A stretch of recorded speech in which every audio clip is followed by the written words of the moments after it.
जय हिंद साथियों, मैं बबलू धाकड़ स्वागत करता हूं आप सभी का धरणीधर एग्रो क्लासेज के ऑनलाइन प्लेटफॉर्म पर। साथियों, आज हम चर्चा करने वाले हैं जेनेटिक्स एंड प्लांट ब्रीडिंग 311 के अंदर फ्लोरल बायोलॉजी के बारे में हम चर्चा करने वाले हैं, यानी कि पुष्प विज्ञान क्या होता है इसके बारे में हम आज विस्तार चर्चा करने वाले हैं। तो स्टार्ट करते हैं जेनेटिक्स एंड प्लांट ब्रीडिंग के अंदर फ्लोरल बायोलॉजी। फ्लोरल बायोलॉजी को हम हिंदी में किस नाम से जानते हैं? तो इसको हम पुष्प विज्ञान के नाम से भी जानते हैं। किस नाम से जानते हैं? पुष्प विज्ञान, ठीक है ना, पुष्प विज्ञान के नाम से भी जानते हैं। अब इसको पढ़ने से पहले मैं आपको दो बातें बता देता हूं, इसको हम सबसे पहले क्यों पढ़ रहे हैं और हम जो फ्लोरल बायोलॉजी पढ़ेंगे वो किसके सापेक्ष में पढ़ेंगे, ये दोनों बातें आपको पता होनी चाहिए। नंबर फर्स्ट कंडीशन बात करें तो फ्लोरल बायोलॉजी हम क्यों पढ़ रहे हैं, तो इसके पीछे का जो प्रमुख कारण है, जब हम किसी भी क्रॉप के अंदर उसमें सुधार करते हैं, उसके जीनोटाइप में सुधार करते हैं या फिनोटाइप में किसी भी प्रकार का अंदर उसके सुधार करते हैं, तो उस सुधार के लिए हमें सबसे पहले उसके पुष्प की कंडीशन पता होनी चाहिए कि वो पुष्प किस प्रकार का है, एक लिंगी है, द्विलिंगी है, या फिर उसके अंदर जो भी जो इन्फ्लोरेसेंस है वो किस प्रकार का है, उसके अंदर परागण किसके द्वारा हो रहा है, उसके अंदर जो भी जो परागण हो रहा है वो किसके माध्यम से हो रहा है, हवा के माध्यम से हो रहा है या फिर मधुमक्खियों के माध्यम से हो रहा है, किस माध्यम से हो रहा है, ये सभी बातें हमको पता होना चाहिए। और इसी के साथ में वो पुष्प कब खिल रहा है, अगर हमें पुष्प के बारे में पूर्ण रूप से जानकारी होगी तो हम अगर उसके अंदर जो भी सुधार करना चाहते हैं वो सुधार करने के लिए हमें एक मार्ग मिल जाएगा और उस प्रोसेस के अकॉर्डिंग हम उसमें समय समय पर सुधार कर सकते हैं और हमें अपनी इच्छा अनुसार उसमें सुधार करके उत्पादन प्राप्त कर सकते हैं और आर्थिक लाभ हमें ज़्यादा प्राप्त हो सकता है। ये पहला इसका उद्देश्य होता है फ्लोरल बायोलॉजी को जानने के पीछे का। और दूसरा जो उद्देश्य ये है कि हमारे एग्जाम बहुत नजदीक आ गए हैं और इसके एग्जाम के अंदर हमें फ्लोरल बायोलॉजी लिखनी होती है, तो उसके लिए हमें पर्टिकुलर क्रॉप दी जाती है, लेकिन हम पर्टिकुलर क्रॉप का अकॉर्डिंग नहीं देखेंगे फ्लोरल बायोलॉजी। अगर हम क्रॉप का अकॉर्डिंग देखेंगे उसको तो हमें कंफ्यूजन बहुत ज्यादा होगा और हमारे पास में समय इतना नहीं है कि हम पर्टिकुलर एक एक क्रॉप की फ्लोरल बायोलॉजी को विस्तार से पढ़ सके। तो हम आज जो फ्लोरल बायोलॉजी पढ़ेंगे वो इनकी फैमिली का अकॉर्डिंग पढ़ेंगे। तो अगर हमें एक फैमिली की हमने फ्लोरल बायोलॉजी पढ़ ली तो उसके अंदर जितनी भी क्रॉप्स आएंगी उन सभी की फ्लोरल बायोलॉजी लगभग सेम रहेगी, पैटर्न सेम रहेगा, उसके अंदर कुछ परिवर्तन होंगे, वो लास्ट में मैं परिवर्तन आपको बता दूंगा, ठीक है ना। तो स्टार्ट करते हैं हम फ्लोरल बायोलॉजी। तो हम फ्लोरल बायोलॉजी जो स्टार्ट करने वाले हैं वो आज के सेशन में हम देखेंगे दो फैमिली के बारे में देखेंगे, दो फैमिली की जो हमारी फ्लोरल बायोलॉजी होगी उसके बारे में देखेंगे। तो सबसे पहले हम देखेंगे लेग्यूमिनेसी फैमिली की। लेग्यूमिनेसी जो हमारी लेग्यूमिनेसी फैमिली है जिसके अंदर लगभग सारी दलहनी फसलें आती हैं, उनकी जो फ्लोरल बायोलॉजी है वो देखेंगे। अगर हमें इसकी फ्लोरल बायोलॉजी पता चल गई तो इसके अंदर जितनी भी फसलें आती हैं उसकी जो फ्लोरल बायोलॉजी की होगी वो लगभग सेम होगी। तो हमारे सिलेबस में कौन कौन सी लेग्यूमिनेसी क्रॉप दे रखी है सबसे पहले हम उनके बारे में चर्चा करते हैं, उसके बाद में हम इसके अंदर चलने की कोशिश करेंगे, ठीक है ना। तो हमारे सिलेबस में जो लेग्यूमिनेसी क्रॉप दे रखी हैं वो दे रखी हैं, एक तो उड़द दे रखा है, उड़द के अलावा मूंग, अरहर, चौला, ठीक है ना। ये हमारे जनरली किसके अंदर दे रखे हैं? ये लेग्यूमिनेसी क्रॉप के अंदर दे रखे हैं। इसके अलावा और क्या दे रखा है? इसके अलावा जो हमारा मूंगफली है, मूंगफली ये सभी हमारे किसमें दे रखी है? लेग्यूमिनेसी क्रॉप के अंदर दे रखी है। अब हम सभी को पर्टिकुलर इन सभी के बारे में हम एक ही साथ में पढ़ेंगे, किसके अंदर? लेग्यूमिनेसी के बारे में हम पढ़ेंगे। अगर हमने इसके बारे में पढ़ लिया तो वो कैरेक्टर इन सभी के हो जाएंगे। अगर हम इनके पर्टिकुलर एक एक क्रॉप को देखेंगे तो इसमें समय बहुत ज़्यादा लगेगा और इसमें केवल माइनर डिफरेंट होता है, ज़्यादा इसमें डिफरेंट नहीं होता, ये हमें याद रखना है, ठीक है ना। तो हम सबसे पहले स्टार्ट करते हैं लेग्यूमिनेसी के बारे में। इसके कॉमन कैरेक्टर क्या होते हैं वो हम देखते हैं, यानी कि हम कहना करती है कि अगर हम किसी भी पुष्प के बारे में विस्तार से चर्चा कर रहे हैं तो हमें उसके अंदर पॉइंट लिखने होंगे। तो हमें टू दी पॉइंट के अंदर यानी कि उसकी प्रोसेस किस प्रकार से रखनी, कौन कौन से पॉइंट के अंदर हमको उनको लिखना होगा, वो सबसे पहले मैं पॉइंट बता देता हूं, उसके बाद में हम एक एक पॉइंट के बारे में उसके अंदर चर्चा करेंगे, ठीक है ना। तो सबसे पहले एक तो चर्चा करेंगे हम लेग्यूमिनेसी क्रॉप के बारे में और एक चर्चा करेंगे हम किसके बारे में? Poaceae family. पोएसी फैमिली के बारे में हम चर्चा करेंगे, यानी कि जितने भी घास कुल की जो क्रॉप होती हैं वो सभी हमारे पोएसी के अंदर आती है। जनरली इसके अंदर हमारे सिलेबस में कौन कौन सी दे रखा है? तो सिलेबस में हमारे चावल दे रखा है, मक्का दे रखा है और ज्वार, बाजरा, ये चार फसलें हमारे दे रखी हैं ग्रामीणी कुल के अंदर, ये हमें याद रखना। और ये जो सभी क्रॉप है ये किसके अंदर आती है? खरीफ सीजन के अंदर आती है, ये हमें याद रखना, ठीक है ना। तो हम स्टार्ट करते हैं अब लेग्यूमिनेसी के बारे में कि हमें सबसे पहले ओवरऑल कौन कौन से पॉइंट याद रखने हैं पुष्प विज्ञान के अंदर, ठीक है ना, उसके बारे में हम चर्चा करते हैं। तो हम सबसे पहले आप देखते हैं इसमें लेग्यूमिनेसी कुल की जो हमारी फैमिली होगी वो कौन सी होगी? फैमिली हो जाएगी इसमें साथियों कौन सी?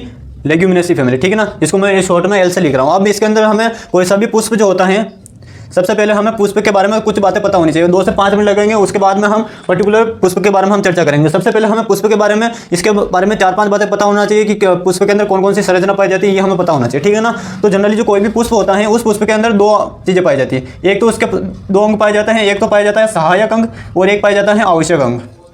कौन सा अंग पाया जाता है? एक तो होता है सहायक अंग और एक होता है आवश्यक अंग। 2 अंग पाए जाते हैं, सहायक और आवश्यक अंग। क्या होते हैं इसके बारे में हम चर्चा करते हैं। अब जो सहायक अंग होते हैं ये 2 प्रकार के होते हैं, जिसके अंदर पाया जाता है एक तो दलपुंज पाया जाता है, क्या पाया जाता है? दलपुंज पाया जाता है और ये पाया जाता है बाह्य दलपुंज, ठीक है ना। दलपुंज और एक पाया जाता है बाह्य दलपुंज। और जो आवश्यक अंग होते हैं इसके अंदर आते हैं हमारे पुमंग और जायांग, ठीक है ना। कौन कौन आते हैं, पोमंग और जायांग, जिसको हम इंग्लिश की बात करें तो इसको तो हम बोलते हैं एंड्रोसियम, और जो जायांग जो होता है इसको बोलते हैं हम गाइनोसियम के नाम से जानते हैं। और ये जो बाह्य दलपुंज होता है इसको हम कैलिक्स के नाम से जानते हैं, और दलपुंज जो होता है उसको हम कोरोला के नाम से जानते हैं, ये हमें पता होना चाहिए। ठीक है ना। इनकी जो यूनिट होती है उसको हम एक को तो सेपल कहते हैं, एक को पेटल कहते हैं, और इनके बारे में भी हमें ये पता होना चाहिए। ठीक है ना। तो ये किसी भी पुष्प के अंदर ये चारों उपस्थित हैं, बाह्य दलपुंज, दलपुंज, पोमंग और जायांग। अगर ये चारों किसी के अंदर उपस्थित है तो उस पुष्प को हम कंप्लीट फ्लावर कहेंगे या पूर्ण पुष्प के नाम से जानते हैं। तो कई बार पूछ लिया जाता है कि पूर्ण पुष्प क्या होता है, तो अगर किसी भी पुष्प की अवस्था में चारों अवस्थाएं पाई जाती हैं तो उसे हम कंप्लीट फ्लावर के नाम से जानते हैं या पूर्ण पुष्प के नाम से जानते हैं, ये हमें पता होना चाहिए। ठीक है ना। तो ये कुछ इसके बारे में कुछ इंफॉर्मेशन है, ये हमें पता होना चाहिए। और पुष्प जिससे जुड़ा रहता है, किस पर यह रहता है, तो ये पुष्पासन पर बना रहता है।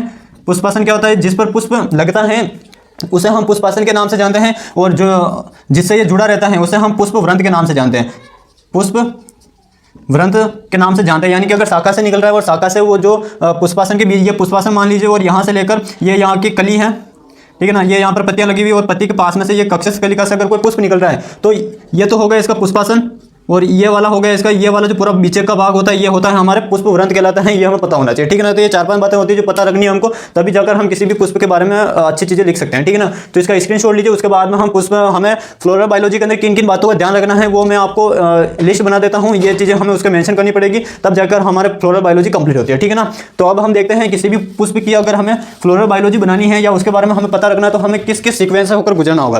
ठीक है ना। तो हमें सबसे पहले पता होना चाहिए कोई सा भी पुष्प, किसी भी क्रॉप का, किसी भी पेड़ का हो, किसी भी सर्ब का हो, झाड़ी का हो, किसी का भी अगर पुष्प है तो उसके लिए सबसे पहले हमें पता होना चाहिए उसका पुष्पक्रम किस प्रकार का, पुष्पक्रम। ठीक है ना। पुष्पक्रम किस प्रकार का है, यानी कि उसका इन्फ्लोरेसेंस किस प्रकार का। जैसे हम बात करें जो हमारे फैमिली ग्रेमिनी फैमिली होती है उसके जो पुष्पक्रम होता है वो हमारे पेनिकल का होता है या फिर स्पाइक के नाम से उसको जानते हैं, उसका पुष्पक्रम यह होता है। ठीक है ना। उसके बाद में पुष्पक्रम के बाद में हमें देखना है पुष्प के बारे में। ठीक है ना। पुष्प किस प्रकार का है, सबसे पहले हम पुष्पक्रम के बारे में देखेंगे। पुष्पक्रम किस प्रकार का, रेसिमोज है, साइमोज है, रेसिम है, या फिर किस प्रकार का है, स्पाइक है, पेनिकल है, किस प्रकार का वो देखेंगे। उसके बाद में पुष्प किस प्रकार का, कंप्लीट है, इनकम्प्लीट है, उसके अंदर कौन कौन सी स्टेज पाई जाती हैं, किस प्रकार जाइगोमॉर्फिक है या फिर मोनोमॉर्फिक है या फिर पोलियोमॉर्फिक है, किस प्रकार का वो देखना है हमको। ठीक है ना। उसके बाद में पुष्प के अंदर देखना है हमें पुष्प के जो हमने अंग देखे थे उनके बारे में हमको चर्चा करनी है। पुष्प के जो हमने 4 अंग देखे थे उन चारों अंग के बारे में हमें लिखना। जैसे हम बात करें सबसे पहले आएगा हमारे बाह्य दलपुंज, बाह्य दलपुंज। ठीक है ना। बाह्य दलपुंज में कितने इसके अंदर बाह्य दलपुंज पाए जाते हैं, 4 पाए जाते हैं, 5 पाए जाते हैं, किस रूप में पाए जाते हैं, स्वतंत्र होते हैं, लंबे होते हैं, किस प्रकार के होते हैं वो हमें देखना है, बाह्य दलपुंज। ठीक है ना। उसके बाद में देखना हमें दलपुंज, यानी कि दलपुंज कितने हैं, 2 है, 3 है, 5 है, कितने हैं, स्वतंत्र हैं, किस रूप में पाए जाते हैं वो हमें देखना है। उसके बाद नेक्स्ट आएगा हमारे पुमंग। ठीक है ना। क्या आएगा, पुमंग आएगा। तो पुमंग है जो वो किस प्रकार का वो हमें देखना है। पुमंग के अंदर ये संयुक्त हैं या फिर सब जुड़े हुए हैं या फिर फ्यूजन के रूप में पाए जाते हैं, किस रूप में पाए जाते हैं वो हमें देखना है। तो ये हमारे पुमंग के बारे में देखना है। उसके बाद हमें देखना है किसके बारे में, जायांग। तो जायांग किस प्रकार का है उसके बारे में देखना है हमें। उसके बाद हम नेक्स्ट आगे चर्चा करते हैं। उसके बाद आता है हमारे पुष्पसूत्र। उसके बाद क्या आता है, पुष्पसूत्र। उसके बाद आता है पुष्पसूत्र। ठीक है ना। उसके बाद पुष्पसूत्र आता है। उसके बाद में आएगा हमारे परागण का प्रकार क्या है, यानी कि पॉलिनेशन किस प्रकार का है, सेल्फ पॉलिनेशन है, ओपन क्रॉस पॉलिनेशन, या फिर हम बात करें क्रॉस पॉलिनेशन किस प्रकार का है वो हमें देखना है। उसके बाद में लास्ट में आ जाएगा इसका फल प्रकार, यानी कि इसका जो फ्रूट है वो किस प्रकार का है, कैरियोप्सिस है या फिर पॉड है, किस प्रकार का कैप्सूल है, किस प्रकार का इसका फल प्रकार है उसके बारे में हमको लिखना होगा। ठीक है ना। तो ये अगर सारे जो 6-7 पॉइंट आपके सामने दिखाई दे रहे हैं, ये अगर ये सभी इसके बारे में आपको पता है तो ये सभी क्या कहलाता है, हमारा फ्लोरल बायोलॉजी कहलाता है, ये हमें याद रखना। ठीक है ना। और इसमें एक आध पॉइंट और हम ऐड कर सकते हैं जिसके अंदर हम मेंशन कर सकते हैं कि पुष्प कब निकल रहे हैं, पुष्पन की प्रक्रिया कब हो रही है, यानी कि उसके अंदर परागण कब निकल रहे हैं, वो सारी चीजें जो आती हैं वो हमारी किसके अंदर आती है, फ्लोरल बायोलॉजी के अंदर आती है, ये हमें पता होना चाहिए। तो इन पॉइंटों का आप स्क्रीनशॉट लीजिए। उसके बाद हम एक एक करके चर्चा करते हैं। अब हम चर्चा करते हैं सबसे पहले पुष्पक्रम के बारे में चर्चा करते हैं कि जो लेग्यूमिनेसी के अंदर जितने भी क्रॉप्स आती हैं उनका ज़्यादातर का जो पुष्पक्रम होता है वो किस प्रकार का होता है, उनका एक एक पॉइंट के बारे में हम चर्चा करते हैं। तो सबसे पहले मैं इन सभी के अंदर जो कॉमन पॉइंट है वो क्या है, हमारा पुष्पसूत्र। अगर हमें किसी भी क्रॉप का अगर पुष्पसूत्र याद है तो ये जो जितने भी आपको सारे पॉइंट दिखाई दे रहे हैं ये सारे पॉइंट हम आसानी से बनाकर लिख सकते हैं। तो मैं आपके सामने सबसे पहले ये पुष्पसूत्र लिखने वाला हूँ, यानी कि फ्लोरल जो किसी भी क्रॉप का अगर फ्लावर है उसका जो फॉर्मूला है वो क्या होता है, अगर वो फॉर्मूला हमें पता है तो हम आसानी से इन सभी चीज़ों के बारे में लिख सकते हैं और उनके हम थ्योरी बनाकर लिख सकते हैं और एक डायग्राम भी बना सकते हैं। ठीक है ना। तो मैं सबसे पहले आपके सामने लिख रहा हूं क्या, पुष्पसूत्र लिख रहा हूं। ठीक है ना। किसका पुष्पसूत्र है तो वो हमारा हो जाएगा लेग्यूमिनेसी क्रॉप का पुष्पसूत्र होगा, ये हमें याद रखना है। ठीक है ना। अब सबसे पहले लेग्यूमिनेसी क्रॉप की बात करें तो इसके अंदर आ जाएगा हमारे ये जो चिन्ह होता है, ये चिन्ह क्या किसको शो करता है तो जाइगोमॉर्फिक को शो करता है। अभी जाइगोमॉर्फिक क्या होता है वो भी हम चर्चा करेंगे। ठीक है ना। जाइगोमॉर्फिक होते हैं ये। उसके बाद में आता है ये किस प्रकार का होता है, द्विलिंगी होता है।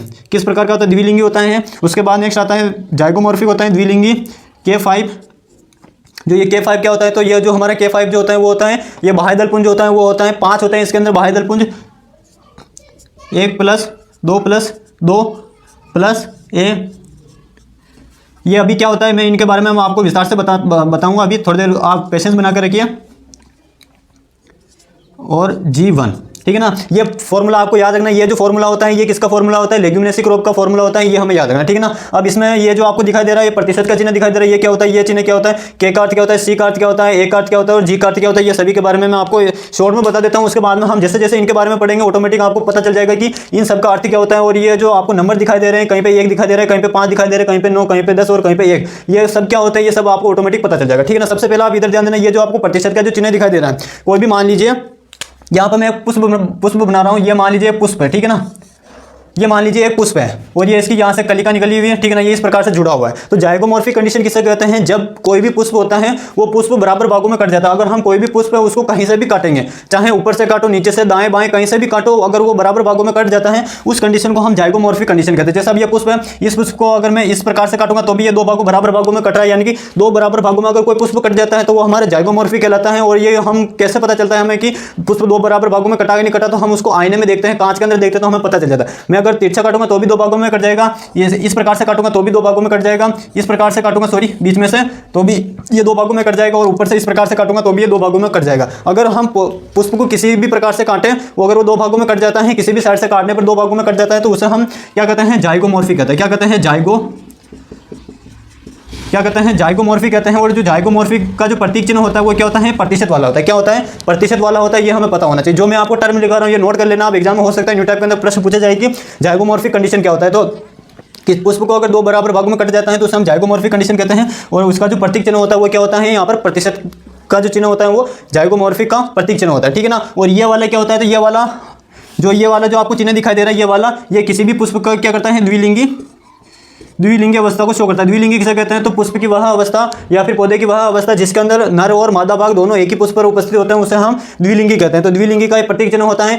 ज्यादातर जो भी सेल्फ पॉलिनेशन जिन क्रॉप के अंदर होता है, जिनमें स्वपरागण होता है, वो ज्यादातर फसलें कैसी होती हैं, द्विलिंगी प्रकार की होती है। यानी कि पौधा तो एक होगा लेकिन उसके अंदर नर और मादा दोनों एक ही पौधे के अंदर उपस्थित होते हैं, उसे हम द्विलिंगी अवस्था कहते हैं। ये हमें याद रखना। और इसका जो प्रतीक चिन्ह होता है वो क्या होता है, ये होता है, ठीक है ना। ये प्रतीक चिन्ह होता है, इसमें से मेल का अलग होता है, फीमेल का अलग होता है, ये हमें याद रखना है। अगर द्विलिंगी की बात करें तो जो फीमेल की बात करें, फीमेल का जो प्रतीक चिन्ह होता है ये होता है, और मेल का जो प्रतीक चिन्ह होता है वो क्या होता है, ये वाला इसका प्रतीक चिन्ह होता है, ये हमें याद रखना, ठीक है ना। तो कई बार आपको ये दोनों भी मिल सकता है और कई बार आपको दोनों एक साथ में मिल सकता है, ठीक है ना। उसके बाद बात करें सी क्या होता है, तो किसी भी पुष्प में जो कैलिक्स होता है हमारा, किसी भी पुष्प के अंदर जो कैलिक्स होता है, कैलिक्स बाह्य दल पुंज जो होता है उसको हम सी के नाम से जानते हैं। और इसके अंदर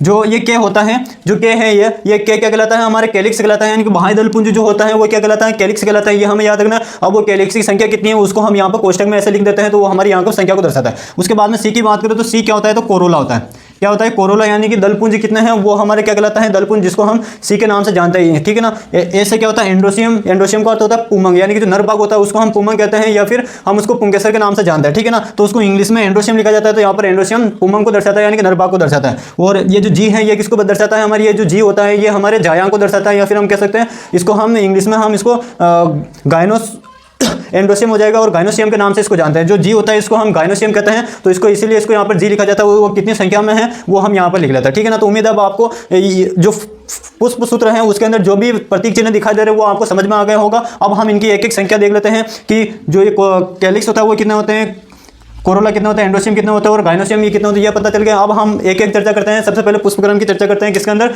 लेग्यूमिनेसी फैमिली के अंदर, ठीक है ना। इसका अगर आप स्क्रीनशॉट लेना चाहते हो तो स्क्रीनशॉट लीजिए, उसके बाद हम आगे बढ़ते हैं, ठीक है ना। तो अगर हमें किसी भी क्रॉप का अगर पुष्प सूत्र याद है, पुष्प सूत्र याद है तो हम आसानी से फ्लोरल बायोलॉजी के बारे में अच्छा लिख सकते हैं, ये हमें पता होना चाहिए, ठीक है ना। और ये जो फॉर्मूला है ना, ये फॉर्मूला जो कॉमन फॉर्मूला है किसका, लेग्यूमिनेसी क्रॉप का, ये कॉमन फॉर्मूला है हमारे सिलेबस का अंदर। जो उड़द, मूंग और इसी के साथ में मूंगफली और जो चमला और अरहर दे रखा है उन सभी के लिए ये फ्लोरल जो डायग्राम है, ये फ्लोरल जो फॉर्मूला है ये कॉमन चलेगा, ये हमें याद रखना, ठीक है ना।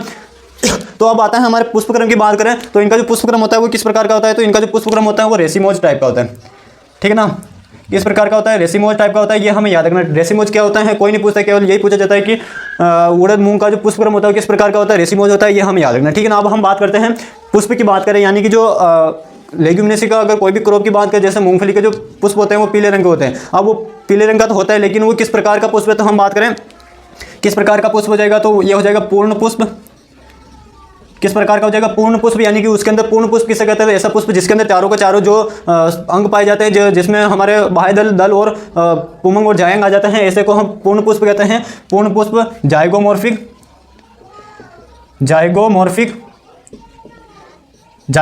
प्रकार का होता है। जो पुष्प जो होता है वो किस प्रकार का था, पूर्ण पुष्प होता है, जाइगोमॉर्फिक होता है। और इसी के साथ में कहाँ पर पाया जाता है, पुष्पासन आश्रित होता है। पुष्पासन आश्रित होता है, ये हमें याद रखना, ठीक है ना। किस प्रकार का होता है, पुष्पासन आश्रित होता है, पूर्ण पुष्प होता है, जाइगोमॉर्फिक होता है, पुष्पासन आश्रित होता है, ये हमें याद रखना, ये हमें पता होना चाहिए। अब हम चर्चा करते हैं बाह्य पुंज को हम किस नाम से जानते हैं, इसको हम जो प्रतीक चिन्ह होता है वो क्या होता है, इसका क्या होता है, ये हमें याद रखना। अब बाह्य पुंज की बात करें तो बाह्य पुंज कितने होते हैं, 5 होते हैं। बाह्य पुंज कितने, 5।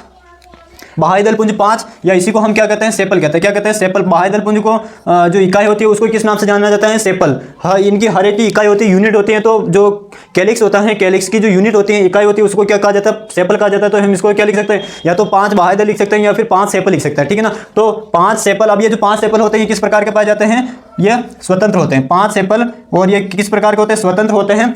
5 जो होते हैं सेपल वो स्वतंत्र होते हैं, जिनमें से 4 जोड़े के रूप में पाए जाते हैं। 4 जोड़े के रूप में पाए जाते हैं। 4 जोड़े के रूप में पाया जाता है, एक स्वतंत्र होता है, यानी कि ये जो जोड़े के रूप में पाए जाते हैं 2+2 के रूप में पाए जाते हैं, ये हमें पता होना चाहिए, ठीक है ना। 5 सेपल होते हैं जो स्वतंत्र होते हैं, और उनमें से भी जो 4 होते हैं वो जोड़े के रूप में, यानी कि 2+2 के रूप में पाए जाते हैं, ये हमें पता होना चाहिए। ये किसकी विशेषता होती है, तो ये बाह्य पुंज की विशेषता होती है, ये हमें याद रखना, ठीक है ना। ये यहाँ पर आपको दिखाई दे रहा है, सॉरी, ये क्या होता है, स्वतंत्र होते हैं, ये हमें याद रखना है। जो ये होते हैं ये किस प्रकार के होते हैं, स्वतंत्र होते हैं, यानी कि फ्री होते हैं, ये हमें याद रखना है। उसके बाद नेक्स्ट बात करें, जो सेपल होता है, इसके अंदर जो सेपल होता है ये हमें याद रखना है, कितना होता है, 5 होता है, ये हमें याद रखना। दलपुंज की बात करें तो दलपुंज की क्या विशेषता हो जाएगी, दलपुंज को हम सी के, इसका जो प्रतीक चिन्ह होता है वो क्या होता है, सी होता है, ये हमें पता होना चाहिए। अब बात करें तो ये जो दलपुंज होता है ये कितने होते हैं, तो ये होते हैं हमारे साथियों, ये भी कितने होते हैं, 5 पेटल, ठीक है ना। जो दलपुंज जो कोरोला होता है, कोरोला की जो यूनिट होती है वो क्या कहलाता है, पेटल कहलाता है, ये हमें याद रखना है, ठीक है ना। जिस प्रकार से बाह्य दलपुंज या फिर जो कैलिक्स होता है उसकी यूनिट सेपल कहलाते हैं, और उसी प्रकार जो हमारा कोरोला होता है, कोरोला की जो यूनिट होती है, इकाई होती है, वो क्या कहलाता है, पेटल कहलाता है। और पेटल की कितनी संख्या होती है, 5 होती है। और ये जो 5 पेटल जो होते हैं ये किस प्रकार के होते हैं, स्वतंत्र व जोड़े के रूप में पाए जाते हैं। किस प्रकार के होते हैं, स्वतंत्र व जोड़े के रूप में पाए जाते हैं, जिनकी संख्या जोड़े के रूप में पाए जाते हैं तो 2+2 होते हैं, ये हमें याद रखना, ठीक है ना।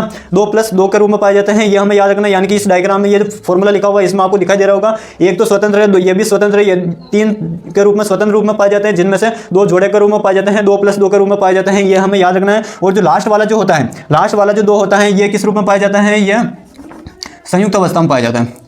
किस अवस्था में पाया जाता है, संयुक्त अवस्था में पाया जाता है, यह भी हमें पता होना चाहिए, ठीक है ना। इसीलिए मैंने आपके सामने सबसे पहले पुष्प सूत्र लिखा था। पुष्प सूत्र के आधार पर हम आसानी से इनके पुष्प विज्ञान के यानी कि फ्लोरल डायग्राम भी आसानी से हम बना सकते हैं, ठीक है ना। अब हम चर्चा करते हैं एंड्रोशियम के बारे में, हम चर्चा करते हैं पुमंग। पुमंग के बारे में हम चर्चा करें तो इसमें पुमंग कितने, यानी कि हम कह सकते हैं पुंकेसर। इसमें पुंकेसर की संख्या कितनी, पुंकेसर की संख्या 10। पुंकेसर की संख्या कितनी है, 10। पुंकेसर की संख्या 10, जिनमें से पुंकेसर की संख्या 10 जिनमें से 9 संयुक्त, यानी कि 9 जो होंगे वो आपस में जुड़े हुए रहेंगे, वह एक स्वतंत्र, एक क्या रहता है, स्वतंत्र रहता है, ये हमें याद रखना, ठीक है ना। पुंकेसर कितने हैं, 10 हैं, यहाँ पर मैंने 10 लिखा हुआ है, ये 10 लिखा हुआ है, ठीक है ना। पुंकेसर कितने हो जाएंगे, 10 हो जाएंगे, लेकिन इनमें से क्या होता है, 9 तो होते हैं जो आपस में संयुक्त यानी कि फ्यूजन जुड़े हुए रहते हैं, और एक जो होता है वो क्या कैसा होता है, स्वतंत्र होता है, ये हमें याद रखना है। इसी के साथ में हमारा जो पुमंग होता है वो कंप्लीट होता है, ठीक है ना, ये हमें याद रखना है। और ये जो पुमंग होता है ये किस प्रकार का होता है, तो ये हम कह सकते हैं एरिस्टोटल टाइप का होता है, यानी कि जिधर से हवा आ रही होती है उस तरफ ये अपने हिलने डुलने लग जाता है। जैसे पूर्व दिशा से हवा आ रही है तो वो उधर ही हिलने डुलने लग जाएंगे। तो इस प्रकार के पुमंग होते हैं, ये हमें पता होना चाहिए, ठीक है ना। उसके बाद हम बात करें जायांग। जायांग की बात करें तो जायांग किस प्रकार का होता है, तो ये जो जायांग होता है ये किस प्रकार का होता है, एक अंडपी होता है। एक अंडपी क्या होता है, तो जो ऐसा जायांग, यानी कि अगर हम जायांग की स्ट्रक्चर देखें तो जायांग किस प्रकार का होता है, तो ये इसका ये हो जाएगा, इसका वर्तिकाग्र हो जाएगा, ये इसकी वर्तिका हो जाएगी, ये आगे जाकर ये इस प्रकार से फुला हुआ भाग दिखाई देता है, आगे जाकर ये इस प्रकार से फुला हुआ भाग दिखाई देता है। और ये नीचे ये किससे जुड़ा होता है, पुष्पासन से जुड़ा हुआ होता है। ये संरचना क्या कहलाती है, हमारे जायांग कहलाती है। ये तो हो जाएगा इसका वर्तिकाग्र, जिस पर परागकण आकर गिरते हैं। और ये जो नलिका होती है ये क्या कहलाती है, वर्तिका कहलाती है, जिसके माध्यम से परागकण क्या होते हैं, बीज में जो वो भ्रूण होता है, अंडाशय होता है, वहाँ पर पहुँचते हैं। और ये जो अंडाशय होता है इसके बीच में क्या पाया जाता है, अंडा पाया जाता है, ये हमें पाया जाता है, पता होना चाहिए। तो इसमें जो अंडा की जो संख्या होती है, वो अंडे की जो संख्या होती है वो कितनी होती है, 1 होती है। कितनी होती है, 1 होती है, ये हमें याद रखना। और नीचे ये किस प्रकार, यहाँ पे ये जो लाइन बनी हुई है, ये जो लाइन बनी हुई है ये लाइन का जो प्रतीक चिन्ह होता है ये क्या ये जो प्रतीक चिन्ह होता है ये किसका होता है, तो ये जो अंडा से होता है वो किससे जुड़ा होता है, पुष्पासन से जुड़ा हुआ होता है, ये इसको दर्शाता है, ठीक है ना। तो एक अंडपी और ये किससे जुड़ा होगा, एक अंडपी व आधारीय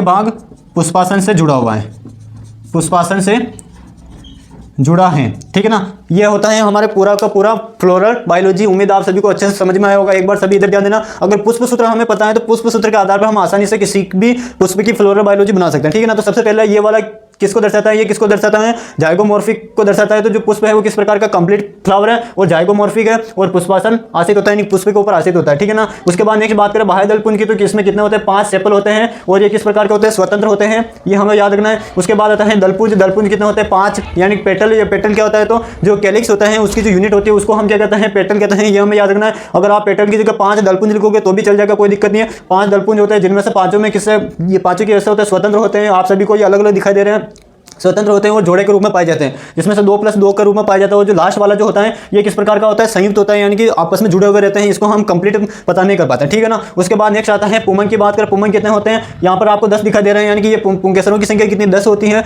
जिनमें से 9 तो संयुक्त होते हैं और 1 स्वतंत्र होता है, ये आपको इसमें दिखाई दे रहा है, 9+1 के रूप में पाए जाते हैं। दूसरा आता है जायांग, अगला जो जायांग आता है, जायांग कैसा होता है, एक अंडपी, यानी कि इसमें संख्या कितनी दिखाई दे रही है, यहाँ पर 1 है तो 1 हो जाएगा, 2 है तो द्विअंडपी, 3 है तो त्रिअंडपी हो जाएगा, इस प्रकार से हो जाएगा, ठीक है ना। तो यहाँ पर 1 दिखाई दे रहा है, एक अंडपी, और नीचे जो अंडरलाइन हो रही है ये किसको दर्शाता है, ये पुष्पासन जो होता है उससे जुड़ा हुआ रहता है, तो इसी को दर्शाता है। तो एक अंडपी हो जाएगा और आधारी भाग से पुष्पासन से जुड़ा हुआ हो जाएगा, ये हमें पता होना चाहिए। और पुष्प सूत्र मैंने आपको पहले बता दिया था। और उसके बाद में परागण की बात करें तो इसमें जो परागण कैसा होता है, तो ज्यादातर जो हमारी लेग्यूमिनेसी फसल होती है उसमें किस प्रकार का होता है, स्वपरागण होता है,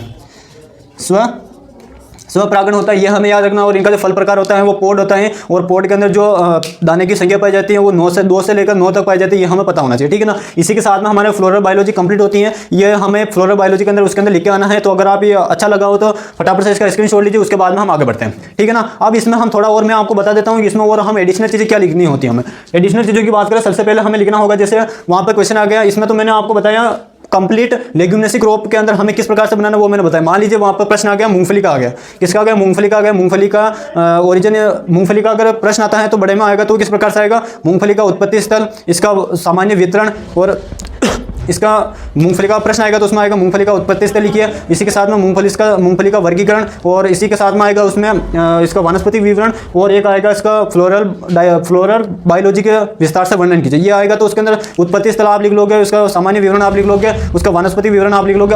उसके अंदर जो बाद में का जो प्रश्न आएगा वो आएगा फ्लोरल बायोलॉजी के, तो उसके अंदर आपको लिखना पड़ेगा सबसे पहले मूंगफली के अंदर लैंगिक जनन पाया जाता है, और इसके अंदर जो परागण होता है वो स्वपरागण होता है, लेकिन इसके अंदर 5% से कम में पर परागण की क्रिया भी पाई जाती है। और जो मूंगफली जो होती है ये धनात्मक गुरुत्वाकर्षण होती है, यानी कि इसके अंदर पुष्प जो होते हैं वो बनते तो कहाँ पर हैं, ऊपर बनते हैं, लेकिन वो जमीन के अंदर जाकर, जमीन के अंदर क्या होता है, मूंगफली का निर्माण होता है। तो धनात्मक गुरुत्वाकर्षण के कारण इसमें मूंगफली में सुइयां बनती है, वो जमीन के अंदर जाकर बीज का निर्माण होता है, और इसका जो पुष्पक्रम होता है वो रेशम हो जाता है। पुष्प के बाद में ये वाली आपको पूरी संरचना लिखनी होगी, और इसके अंदर जो परागण की जो क्रिया होती है वो स्वपरागण होता है। इसके अंदर मूंगफली के अंदर जो परागण होता है स्वपरागण होता है, और इसके अंदर जो परागण जो वर्तिकाग्र तक जो पहुंचते हैं, ये मैंने आपको ये वर्तिकाग्र बना रखा है ना। तो यहाँ पर अगर मूंगफली के जो परागण है वो मूंगफली के परागण अगर पहुंचेंगे तो वो किस समय पहुंचते हैं, तो सुबह के समय पहुंचते हैं, लगभग 6 से 8 के मध्य में यहाँ पर परागण पहुंचते हैं। ये पूरी बात है उसके अंदर हमको लिखनी होगी। और ये जो पूरी पुष्पन की जो प्रक्रिया होती है ये इसको हम एंथेसिस के यानी एंथेसिस के नाम से जानते हैं, यानी पुष्प क्रम किसे कहते हैं, तो एंथेसिस यानी कि पुष्प का विकास होने का जो क्रम होता है उसी को पुष्प क्रम कहते हैं, एंथेसिस कहते हैं। और ये जो पूरी जो क्रिया होती है लगभग 10 से 12 दिनों में कंप्लीट हो जाती हैं, ये हमें पता होना चाहिए, ठीक है ना।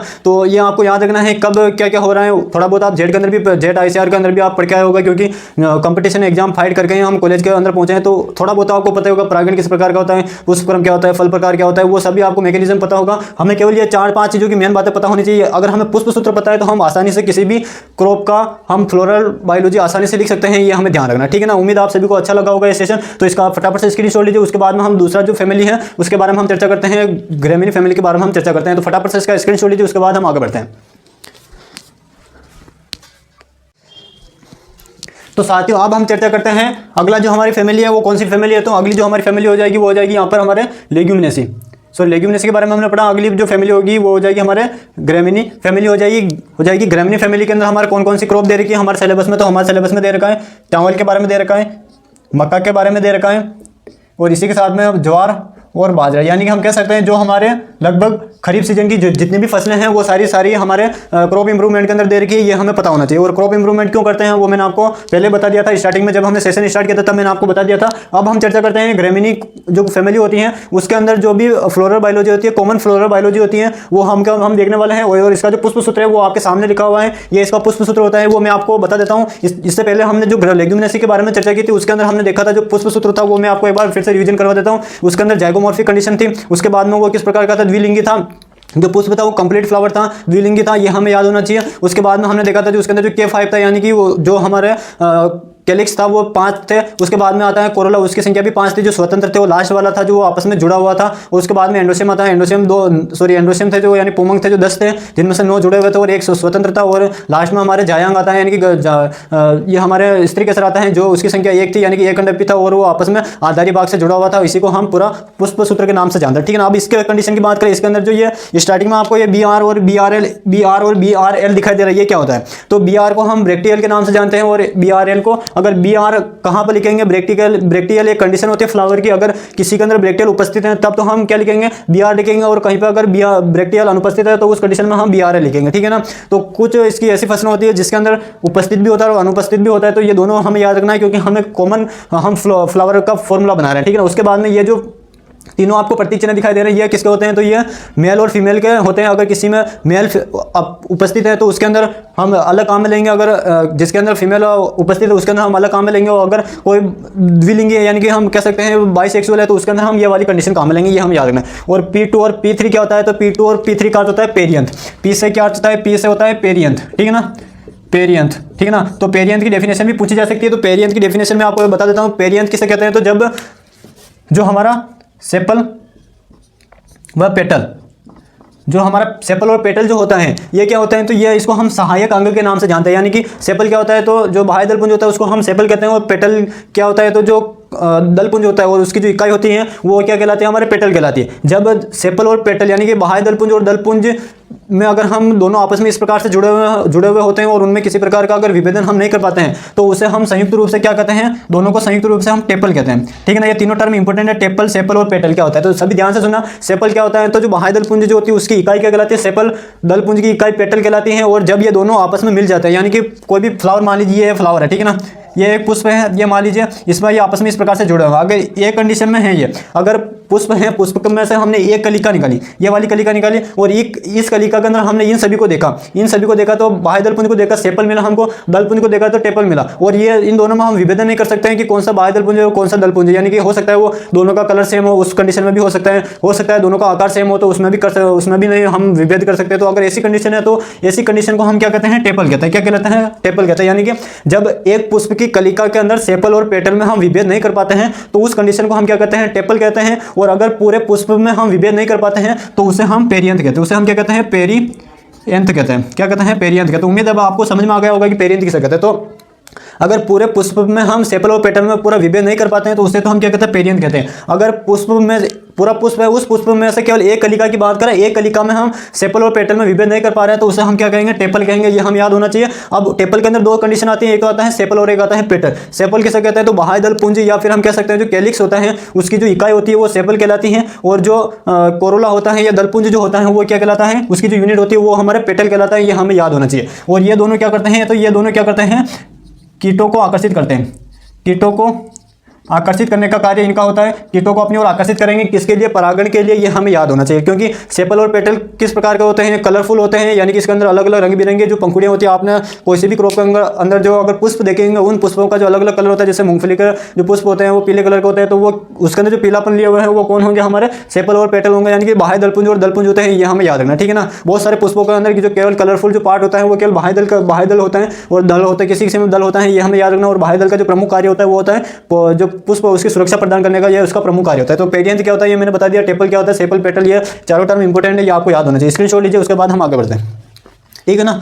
तो उम्मीद अब आप सभी को अच्छे से समझ में आ गया होगा कि इसमें बी आर का अर्थ क्या होता है और बी आर एल का अर्थ क्या होता है। बी आर कहाँ पर लिखेंगे, जब ब्रैक्टियल कोई भी पुष्प अगर उसके अंदर ब्रैक्टियल उपस्थित है तो उसको हम बी आर लिखेंगे, अगर अनुपस्थित है तो बी आर एल लिखेंगे। और ये वाली जो कंडीशन होती है, ये तीनों कंडीशन, ये वाली कंडीशन किसको शो करती है, द्विलिंगी, यानी कि ऐसा पुष्प जिसके अंदर नर एवं मादा दोनों उपस्थित होते हैं वो द्विलिंगी कहलाता है। और ये वाले किसको शो करता है, ऐसा पुष्प जिसके अंदर केवल नर भाग उपस्थित हो। और ये वाला किसको शो करता है, तो ये वाला जिसके अंदर केवल मादा भाग उपस्थित हो, उसे हम ये वाले कंडीशन से दर्शाते हैं। पेरियंथ P2 और P3 क्या होता है वो मैंने बता दिया। P2 यानी कि उसकी संख्या कितनी है वो हो जाएगी, यानी कि सेपल और जो पेटल है वो विभेद तो नहीं हो पा रहा है, लेकिन उनकी संख्या कितनी है, 2 है, तो वो हो जाएगा P2। और कई ऐसे फसलें भी होती है जिसके अंदर 3 होते हैं। एंड्रोसियम की बात करें तो ज़्यादातर मोस्ट ऑफ जो क्रॉप होती है ग्रेमिनी फैमिली की, उसके अंदर जो एंड्रोसियम की जो संख्या होती है वो 3 होती है। और वो तीनों किस प्रकार के होते हैं, संयुक्त रूप में पाए जाते हैं। लेकिन जो हमारा धान का जो पौधा होता है, चावल जो होता है, उसके अंदर एंड्रोसियम की संख्या कितनी होती है, 6 होती है। और ये तीनों मतलब तीन के ग्रुप में डिवाइडेशन होती है, ये हमें याद रखना, ठीक है ना। और जी की बात करें तो जो जायांग होता है वो एक होता है, एक अंडपी होता है। और ये जो आधारी भाग से जुड़ा होता है ये इसकी विशेषता। अब हम इसको फटाफट से इस फॉर्मूले को यहाँ पर पुट कर देते हैं ताकि हमारा पूरा का पूरा फ्लोरल बायोलॉजी कंप्लीट हो जाए, ठीक है ना। पुष्पक्रम की बात करें तो पुष्पक्रम किस प्रकार का होता है, तो पेनिकल, ठीक है ना। पुष्पक्रम किस प्रकार का होता है, पेनिकल होता है। और मोस्ट पेनिकल की भी बात करें, पेनिकल के अंदर भी कैसा होता है, स्पाइक होता है, ठीक है ना। स्पाइक का अर्थ क्या होता है, तो पुष्पक्रम जो होता है वो किस प्रकार का होता है, स्पाइक, यानी कि हम कह सकते हैं तलवार के जैसे इस प्रकार का निकला होता है, ठीक है ना। और यहाँ पर वो इस प्रकार से गुच्छे में इसमें हमारे फूल लगे होते हैं, ठीक है ना। इस प्रकार से गुच्छे में फूल लगे हुए होते हैं। और ये जनरली आपने सभी में देखा होगा, जितने भी हमारे ग्रेमिनी फैमिली के अंदर जितनी भी फसलें आती है ज़्यादातर के अंदर जो पुष्प की जो संरचना होती है वो इसी प्रकार की होती है। और इसी में क्या होता है, स्पाइक निकले होते हैं। ये वाले जो आपको ये दिखाई दे रहा है, ये वाला ये स्पाइक कहलाता है। और इस स्पाइक से अगर परागण इस प्रकार से, फूल इस प्रकार से लटके हुए मिलते हैं तो इसको हम क्या कहते हैं, पेनिकल कहते हैं। क्या कहते हैं, पेनिकल। तो पेनिकल के अंदर क्या आता है, स्पाइक, या स्पाइक के अंदर क्या आता है, पेनिकल। तो हमें कंफ्यूजन नहीं होना है, दोनों प्रकार का राइट होगा, ये हमें याद रखना। मोस्ट ऑफ तो क्या होता है, पेनिकल होता है, ये हमें याद रखना, ठीक है ना। उसके बाद नेक्स्ट चर्चा करते हैं, पुष्प की चर्चा करते हैं। तो पुष्प किस प्रकार का होता है, तो इसके बारे में हम देखते हैं। पुष्प किस प्रकार का, तो सबसे पहले इसमें क्या आ रहा है, बी आर आ रहा है, तो ब्रैक्टियल होगा। ब्रैक्टियल क्या होता है, ब्रैक्टियल टेंशन मत लेना, नहीं आएगा, केवल नाम याद रखना। ब्रैक्टिकल टाइप का होता है ग्रेमिनी कुल के अंदर, ठीक है ना। ब्रैक्टिकल होता है। अब ये जो ब्रैक्टिकल के साथ में कैसा होता है, एक लिंगी भी हो सकता है, ये एक लिंगी हो सकता है, द्विलिंगी हो सकता है, एक लिंगी या फिर द्विलिंगी किसी भी प्रकार का हो सकता है। और एक और क्या हो सकता है, यह पेरियंथ प्रकार का हो सकता है, ठीक है ना। तो एक किसी भी कंडीशन में हो सकता है। अब एक लिंगी और द्विलिंगी की बात करें तो जो स्वपरागण जिनमें होता है उसमें तो क्या होता है, पुष्प जो होता है द्विलिंगी होता है। जैसे हम बात करें स्वपरागण हमारे चावल के अंदर क्या होता है, ज़्यादातर मोस्ट ऑफ केस में उसमें स्वपरागण की क्रिया होती है। सेल्फ पॉलिनेशन होता है तो वो किस प्रकार का हो जाएगा, द्विलिंगी हो जाएगा, क्योंकि उसके अंदर पौधा तो एक ही है। उसके अंदर एक ही पौधे के अंदर जब नर और मादा दोनों उपस्थित होते हैं तो वो द्विलिंगी हो जाएगा। तो ये हमारी कौन सी कंडीशन आ जाएगी, द्विलिंगी आ जाएगी। अब बात करें हम मक्का के केस में, ज्वार के केस में, और एक आता है हमारे बाजरा के केस में। उनमें क्या होता है, उनमें हमारे क्रॉस पॉलिनेशन होता है। क्या होता है, क्रॉस पॉलिनेशन होता है। तो उसके अंदर क्या होता है, एक लिंगी अवस्था आ जाती है, यानी कि उसके अंदर एक लिंग पहले परिपक्व होता है, एक लिंग बाद में परिपक्व होता है। यानी कि पहले नर भाग पहले परिपक्व हो जाएगा और मादा भाग बाद में परिपक्व होता है। तो उस कंडीशन में वो जो फ्लावर होगा वो एक लिंगी कहलाएगा, ये हमें याद रखना, ठीक है ना। ये हमें पता होना चाहिए। और नेक्स्ट बात करें पेरियंथ की बात करें तो पेरियंथ क्या होता है, तो ठीक है ना। पेरियंथ की बात करें, पेरियंथ क्या होता है, तो जब बाहर मैंने आपको बताया था सेपल और पेटल के बारे में बताया था, ठीक है ना। इसमें तो क्या आएगा, सेपल, ठीक है ना। और इसमें क्या आएगा, पेटल, ठीक है ना। ये दोनों किस प्रकार के होते हैं, अनुपस्थित। यह जो सेपल और पेटल जो होते हैं इनमें हम विभेद नहीं कर पाते, यानी कि ये दिखने में एक जैसे लगते हैं, कलरफुल एक जैसा होगा, अगर एक समान कलर तो इनमें हम विभेद नहीं कर पाते। तो उस कंडीशन में ये हमारे विभेद नहीं कर पाते तो क्या कहलाता है, एक पुष्प के अंदर एक कलिका की बात करेंगे तो टेपल कहलाएगा, और पूरे पुष्प ग्रुप की बात करेंगे तो वो हमारे क्या कहलाएगा, पेरियंथ कहलाएगा। तो इस कंडीशन में क्या होगा, तो ये जो इनकी जो संख्या होती है वो 2 भी हो सकती है और 3 भी हो सकती है। जो पेरियंथ होते हैं उनकी संख्या 2 भी हो सकती है और 3 भी हो सकती है। तो इसमें बाह्य दल और दलपुंज की जगह क्या लिखा जाता है, इसमें बाह्य दल और दलपुंज की जगह पेरियंथ लिखा जाता है। क्या लिखा जाता है, पेरियंथ, ठीक है ना। क्या लिखा जाता है साथियों, पेरियंथ लिखा जाता है। यानी कि इसमें जो पेरियंथ की जो संख्या होगी ये अनुपस्थित भी हो सकता है और उपस्थित दोनों प्रकार का हो सकता है, ये हमें याद रखना, ठीक है ना। तो इसमें कितनी संख्या होती है, अगर उपस्थित होगा तो इसमें 2 व ये 3 का हो सकता है, ये हमें याद रखना, ठीक है ना। तो इसमें पेरियंथ में आपको लिखना पड़ेगा कि इसमें सेपल और टेपल कंडीशन आती हैं। अगर दोनों एक पुष्प की एक कलिका की बात करें तो फिर हमारा टेपल कहलाएगा, और पूरा अगर ग्रुप की बात करेंगे तो वो हमारे क्या कहलाएगा, पेरियंथ कहलाएगा, ये हमें याद रखना। अब हम आगे चलते हैं, पुमंग की बात करें तो ज़्यादातर में तो क्या होगा, पुमंग में ज़्यादातर में तो कितने होंगे, 3। और ये किस प्रकार के होंगे, संयुक्त, 3 प्रकार के 3 पाए जाएंगे और संयुक्त होंगे। लेकिन अपवाद में याद रखना है चावल, अपवाद में क्या रखना है, चावल, जिसमें 6 पुंकेसर पाए जाते हैं। और किस में पाए जाते हैं, 3 के जोड़े में पाए जाते हैं, ये हमें याद रखना, ठीक है ना।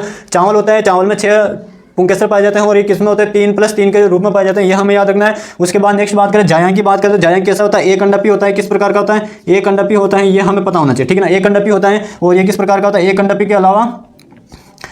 के अलावा आधारीय भाग से जुड़ा हुआ, आधारीय भाग से जुड़ा हुआ होता है, ये हमें याद रखना, ठीक है ना।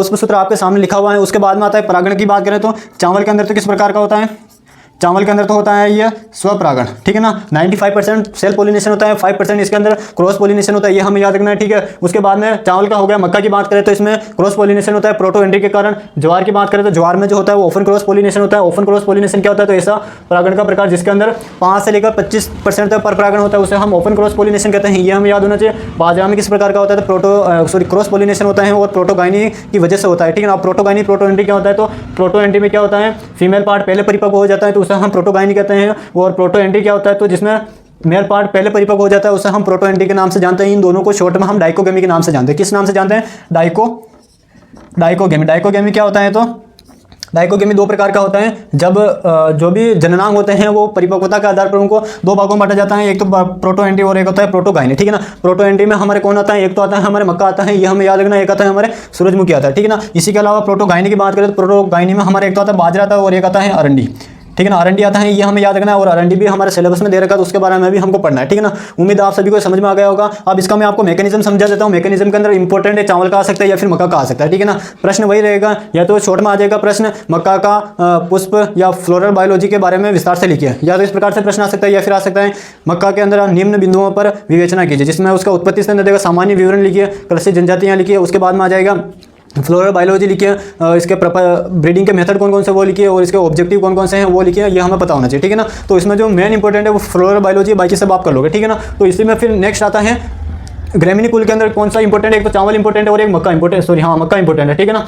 मक्का इंपॉर्टेंट है, ये हमें पता होना चाहिए, ठीक है ना। तो इन सभी में ये कहीं लिखना। अगर इसमें आता है चावल के बारे में आता है तो चावल का जो पुष्पसूत्र बनेगा वो किस प्रकार का बनेगा, चावल का पुष्पसूत्र बनेगा वो यहाँ तक तो सेम ही रहेगा, ठीक है ना। यहाँ तक तो सेम रहेगा। उसमें फिर ये A3 है ना, ये किस प्रकार का जाएगा, A+3 के रूप में आ जाएगा, ये हमें पता होना चाहिए। और G है जो वो इस प्रकार से आ जाएगा, ठीक है ना। तो इसमें स्किप हो जाएगा, या फिर आप ऐसा का ऐसे पुष्पसूत्र लिखा जाएगा तो भी आपको सही माना जाएगा। और पूरा तो सही नहीं होगा, लेकिन पूरा वो गलत भी नहीं होगा, तो एग्जामिनर आपको बीच के नंबर आराम से दे देगा। तो हमें इसमें हम अच्छे नंबर प्राप्त कर सकते हैं। इसी के साथ में ये हमारा ग्रेमिनी कुल के अंदर जो पूरा फ्लोरल बायोलॉजी है वो कंप्लीट होती है। अब इसमें मान लीजिए राइस का आ गया, तो राइस में 2-3 पॉइंट आपको और एक्स्ट्रा ऐड करने पड़ेंगे। जैसे हम बात करें इसका जो पुष्पक्रम होता है वो क्या कहलाता है, पेनिकल कहलाता है। पेनिकल के अंदर स्पाइक पाई जाती हैं, और स्पाइक के अंदर जो स्पाइक्स होती हैं ये लगभग कितनी होती हैं, 80 से लेकर 300 तक स्पाइक पाई जाती हैं। जो राइस होता है उसके अंदर पेनिकल के अंदर स्पाइक पाई जाती है। स्पाइक की संख्या कितनी होती है, 80 से लेकर 300 स्पाइक होती हैं। और इस प्रत्येक के अंदर कितने पुष्प पाए जाते हैं, 2 प्रकार के पुष्प पाए जाते हैं। एक तो होता है सिसाइल फ्लावर, एक होता है पेडिकुलेट फ्लावर, ठीक है। 2 प्रकार के होते हैं, जिनमें से जो सिसाइल जो हमारे फ्लावर होता है वो उसमें फर्टिलाइज होता है, यानी कि जनन योग्य होता है, वही हमारे क्या करता है, बीज का निर्माण करता है, उसी के माध्यम से परागण होता है, ये हमें याद रखना है। उसके बाद में इसमें जो परागण का जो समय होता है वो परागण का समय क्या होता है, तो परागण का समय सुबह का समय होता है, ये हमें याद रखना। लगभग 8 से 10 के बीच में इसमें परागण का समय होता है, ये याद रखना है। और पूरे जो पुष्पन की जो क्रिया होती है कितने दिनों में कंप्लीट हो जाती है, 6 से 7 दिनों में लगभग पूरे पुष्प कंप्लीट हो जाता है, यानी कि पुष्प निकलते हैं, उसमें परागण की क्रिया भी हो जाती है, ये हमें याद रखना है। और इसी के साथ में नेक्स्ट याद रखना है इसका फल प्रकार क्या हो जाएगा, तो ज़्यादातर जो ग्रेमिनी फैमिली होती है उनका जो फल प्रकार होता है वो कैरियोप्सिस होता है, ये हमें पता होना चाहिए। तब जाकर हमारा फ्लोरल बायोलॉजी कंप्लीट हो गया, यानी कि पूरा विस्तार से हमें पुष्प के बारे में जो चीज़ें आपको पता है वो सारी चीज़ें आपको यहाँ पर लिखनी पड़ेगी। इसी के अलावा आपको इसमें लिखना पड़ेगा, जैसे मक्का की बात करें, मक्का के अंदर जो नर भाग होता है उसको हम टेसल के नाम से जानते हैं, जो बुआई के लगभग 40 से 45 दिन बाद में बनकर तैयार हो जाता है। और इसी के अलावा जो हमारे मादा भाग होता है उसको सीओबी कोब के नाम से जाना जाता है, या फिर उसको हम सिल्क के नाम से जानते हैं, ये हमें पता होना चाहिए। जो नर भाग जो होता है टेसल होता है उसके 7 से 10 दिन बाद में परिपक्व होता है, ये हमें पता होना चाहिए, ठीक है ना। तो ये जो कुछ चीज़ें होती हैं जो आपको पता है वो चीज़ें तो आपको इसमें मेंशन करनी पड़ेगी, तब जाकर आपको अच्छे नंबर प्राप्त होंगे, ठीक है ना। इसी के साथ में मिलते हैं नेक्स्ट सेशन में, जिसके अंदर हम देखेंगे जो सोलेनेसी और एक हमारे यूफोरबिएसी जो फैमिली उसका जो पुष्पसूत्र होगा, या फिर हम फ्लोरल बायोलॉजी के बारे में उसके बारे में हम चर्चा करेंगे। अगर आज का सेशन आपको अच्छा लगा तो अपने साथियों के साथ में से ज़्यादा से ज़्यादा शेयर करो। अभी तक चैनल को सब्सक्राइब नहीं किया तो चैनल को सब्सक्राइब करें। मिलते हैं नेक्स्ट सेशन में, तब तक के लिए जय हिंद जय भारत।